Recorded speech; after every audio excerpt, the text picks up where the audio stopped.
பகடிவதை தடுப்பு நன்னேரி கல்வியில் சனாதன தர்மம் இணைக்கப்பட வேண்டும். செனட்டர் லிங்கேஸ்வரன் பரிந்துரை. தென்கொரியாவில் அதிவேகமாக பரவும் பறவை காய்ச்சல். நீலாய் தொழிற்சாலையில் அதிரடி சோதனை, 46 வங்காளதேச ஆண்கள் கைது. மெக்சிகோவில் உள்ள காற்பந்து மைதானத்தில் விபத்துக்குள்ளான தனியார் விமானம், 10 பேர் பலி. 2026 உலக கிண்ண காற்பந்து போட்டியில் வெற்றி பெறும் குழுவுக்கு 204 மில்லியன் ரிங்கேட் பரிசாக வழங்கப்படும்.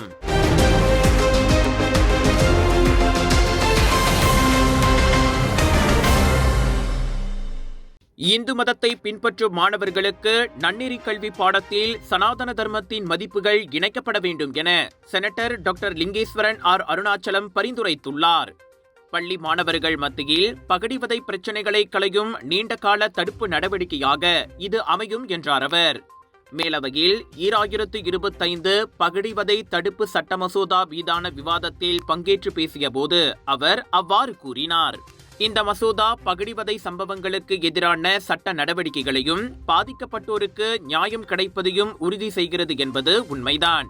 ஆனால் நற்பண்புகள் மற்றும் நெறி ஒழுக்கங்களை உருவாக்குவதற்கு முன்னுரிமை அளிக்கப்பட வேண்டும் என்றார் அவர். அதுவும் வகுப்பறையிலேயே இது தொடங்க வேண்டும். இந்த பரிந்துரை அகிம்சை, தர்மம், சத்தியம், சேவை போன்ற உலகளாவிய மதிப்புகளை நன்னெறி கல்வியில் இணைக்க வேண்டும் என வலியுறுத்தும் மலேசிய இந்து சங்கத்தின் கோரிக்கையுடன் ஒத்துப்போவதாகவும் லிங்கேஸ்வரன் கூறினார். Saya mencadangkan kepada Kementerian Pendidikan agar penekanan pendidikan agama ditekan semasa kelas pendidikan moral sebagai langkah pencegahan yang berkesan. Pelajar bukan Islam yang mengambil subjek pendidikan moral sering kali hanya menghafal nilai untuk peperiksaan tanpa penerapan jiwa yang mendalam. Saya menyeru agar silibus pendidikan moral disemak semula untuk menjadi lebih berasas keharmonian, kerohanian, spiritual base dan mengintegrasikan elemen pendidikan agama yang lebih jelas mengikut penganut pelajar Hindu, Buddha, Kristian, Sikh dan lain-lain. Kes-kes yang saya sebut ini bukan sekadar kes-kes terperinci tetapi merupakan satu isyarat jelas bahawa kompas moral pelajar kita sedang rosak. Pendidikan moral di sekolah tidak lagi sekadar menjadi subjek menghafal definisi-definisi mata-mata. Ini perlu menyentuh jiwa. Oleh itu saya menyokong penuh memorandum daripada Malaysia Hindu Sanggam kepada Kementerian Pendidikan Malaysia yang mencadangkan integrasi nilai sanatana dharma atau kebenaran abadi di dalam kurikulum pelajar beragama Hindu. நன்னெறி கல்வி என்பது வெறும் மனப்பாடம் செய்யும் பாடமாக இல்லாமல் மாணவர்களின் மனசாட்சியையும் ஒழுக்கத்தையும் வடிவமைக்கும் பாடமாக இருக்க வேண்டும். அதே நேரத்தில் பௌத்தம், கிறிஸ்தவம், சீக்கியம் உள்ளிட்ட பிற மதங்களை பின்பற்றும் மாணவர்களுக்கும் அவரவர் மத போதனைகளை நன்னெறி கல்வியில் இணைக்க வேண்டும் என அவர் தெரிவித்தார். தேசிய கல்விக் கொள்கைக்கு ஏற்ப கல்வி அமைச்சும் அங்கீகரிக்கப்பட்ட மத அமைப்புகளும் இணைந்து செயல்பட வேண்டும் என்றார் அவர். எல்லா நோய்களுக்கு முக்கிய காரணம் ரத்த ஓட்டம் சரியா இல்லாததுங்க. குறிப்பா தலைவலி, உடம்பு வலி, உடல் மறுத்து போறது, வசதியா இருக்கிறது, மூச்சு திணறல் மற்றும் பல. இத நீங்க இப்படியே விட்டுட்டீங்கன்னா ரத்த கொதிப்பு, இனிப்பு நீர், இருதய சம்பந்தப்பட்ட நோய் மற்றும் பல நோயெல்லாம் வர ஆரம்பிக்கும். டென்ஷன் ரத்த ஓட்டத்தை சீராக்கிடும். இது நவீன முறையில தயாரிக்கப்பட்டது. ஆண்டுகளா மலேசியால பயன்படுத்துறாங்க. டெஸ்லி உங்கள் ஆரோக்கியத்தின் நண்பன். அரசாங்க பல்கலைக்கழக அங்கீகாரத்துடன் வேலை செய்து கொண்டே படிக்க ஒரு அரிய வாய்ப்பு. பத்திகா ரிசோர்சஸ் ஏற்பாட்டில் ப்ரொஃபஷனல் பேச்சுலர் இன் பிசினஸ் மேனேஜ்மெண்ட் கல்வி வாய்ப்பு. திறனை மேம்படுத்தி வாழ்க்கையில் முன்னேற உடனே தொடர்பு கொள்ளுங்கள். நேற்று நீலாய் பகுதியில் உள்ள தொழிற்சாலை ஒன்றில் மேற்கொள்ளப்பட்ட அதிரடி சோதனை நடவடிக்கையில் குடியேற்ற சட்டம் தொடர்பான பல்வேறு குற்றங்களுக்காக 46 சட்டவிரோத குடியேறிகள் குடிநுழைவுத்துறை அதிகாரிகளால் கைது செய்யப்பட்டனர். காலை 9 மணிக்கு தொடங்கி சுமார் 4 மணி நேரம் நீடித்த அந்த நடவடிக்கையில் 18 முதல் 43 வயதிற்கிடையிலான வங்காளதேச ஆண்கள் கைது செய்யப்பட்டனர் என்று சிரம்பான் குடிநுழைவுத்துறை தலைமை இயக்குனர் கெனித்தான் ஐக்கியாங் தெரிவித்தார். பொதுமக்களிடம் இருந்து கிடைக்கப்பெற்ற புகார்களின் அடிப்படையில்தான் இந்த சோதனை மேற்கொள்ளப்பட்டது. செல்லுபடியாகும் அனுமதி பாஸ்கள் மற்றும் பயண ஆவணங்கள் இல்லாமை, அனுமதிக்கப்பட்ட காலக்கெடுவை மீறி தங்கியிருத்தல் போன்ற குற்றங்களுக்காக அவர்கள் கைது செய்யப்பட்டதாகவும் அவர் கூறினார். கைது செய்யப்பட்ட அனைவரும் மேல் நடவடிக்கைகளுக்காக லிங்கிங் குடியேற்ற தடுப்பு மையத்திற்கு கொண்டு செல்லப்பட்டுள்ளனர். தளபதி திருவிழாவின் one and only exclusive booth setup மற்றும் F&B official partner Colors of India. Merchandise, fan souvenir, viral food, beverages எல்லா பிராண்ட்ஸும் உங்க பூத்தா செட் பண்ண exclusive opportunity for booth bookings. Contact Colors of India now.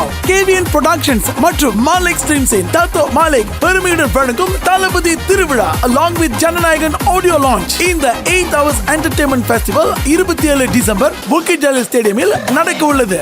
ராஜயோகாவின் மங்களகரம் நிறைந்த தனித்துவம் கொண்ட சூடம், ராஜயோகாவின் தெய்வீக நறுமணம் நிறைந்த அகர்பத்திகள் மற்றும் இயற்கையான நறுமணம் கொண்ட ராஜயோகாவின் சாம்பிராணிகள் என பூஜைக்கான தேவைகளை உங்களிடம் கொண்டு வருகிறார்கள் ராஜயோகா. இது ஒரு சிம்லா மார்க்கெட்டிங்கின் தரமான வெளியீடு.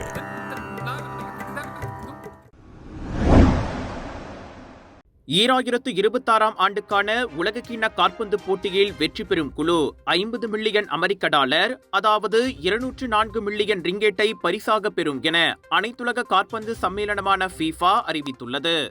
உலகக்கிண்ண காற்பந்து போட்டி வரலாற்றில் முதல் முறையாக வெற்றி பெறும் குழு அதிக அளவிலான பரிசு தொகையை பெறவிருக்கிறது. இப்போட்டிக்கான மொத்த பரிசு தொகை 655 மில்லியன் டாலர், கிட்டத்தட்ட 2.67 பில்லியன் ரிங்கெட் என்பது. 2022ஆம் ஆண்டு கட்டாரில் நடந்த போட்டியில் அணிகளுக்கு விநியோகிக்கப்பட்ட 440 மில்லியன் டாலருடன் ஒப்பிடும்போது இது 50 விழுக்காடு அதிகமாகும். அடுத்த ஆண்டு ஜூன் 11ஆம் தேதி முதல் ஜூலை 19ஆம் தேதி வரை அமெரிக்கா, கனடா மற்றும் மெக்சிகோவில் நடைபெறும் இப்போட்டியில் முதல் முறையாக 48 அணிகள் கலந்து கொள்கின்றன. இதற்கு முன் கலந்து கொண்ட 32 அணிகளை விட இது 50 விழுக்காடு அதிகமாகும். 3 ஆண்டுகளுக்கு முன்பு நடைபெற்ற உலகக்கிண்ண காற்பந்து போட்டியின் இறுதி ஆட்டத்தில் பிரான்சுக்கு எதிராக லியோனல் மெஸ்ஸி தலைமையிலான அர்ஜென்டினா அணி பெனால்டி மூலம் வெற்றி பெற்றபோது அர்ஜென்டினா கால்பந்து சங்கம் 42 மில்லியன் அமெரிக்க டாலர், அதாவது 171.36 மில்லியன் ரிங்கிட்டை பெற்றது. இறுதிப் போட்டிக்கு தகுதி பெற்றதற்காக பிரான்ஸ் அணிக்கு 30 மில்லியன் அமெரிக்க டாலர், அதாவது 122.4 மில்லியன் ரிங்கெட் பரிசு வழங்கப்பட்டது.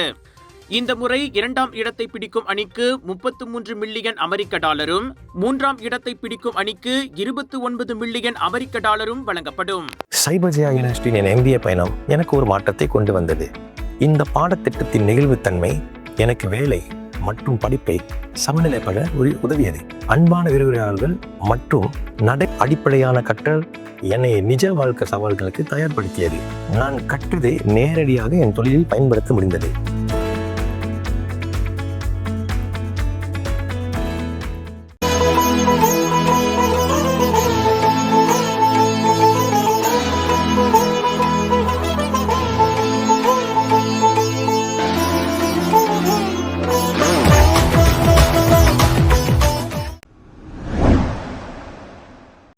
மெக்சிகோவில் உள்ள காற்பந்து மைதானம் ஒன்றில் தனியார் ஜெட் விமானம் விழுந்து நொறுங்கியதில் 3 குழந்தைகள் உட்பட 10 பேர் பரிதாபமாக உயிரிழந்தனர்.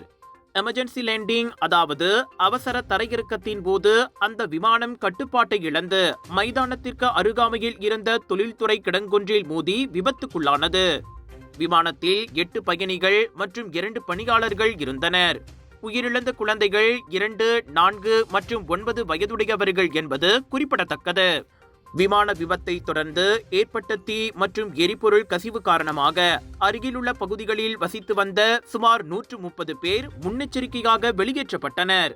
சம்பவ நேரத்தில் தொழிற்சாலை செயல்பாட்டில் இல்லாததால் அங்குள்ள பணியாளர்கள் யாரும் காயமடையவில்லை என்றும் விபத்துக்கான காரணம் குறித்து விசாரணை நடைபெற்று வருகிறது என்றும் உள்ளூர் ஊடகம் தெரிவித்துள்ளது.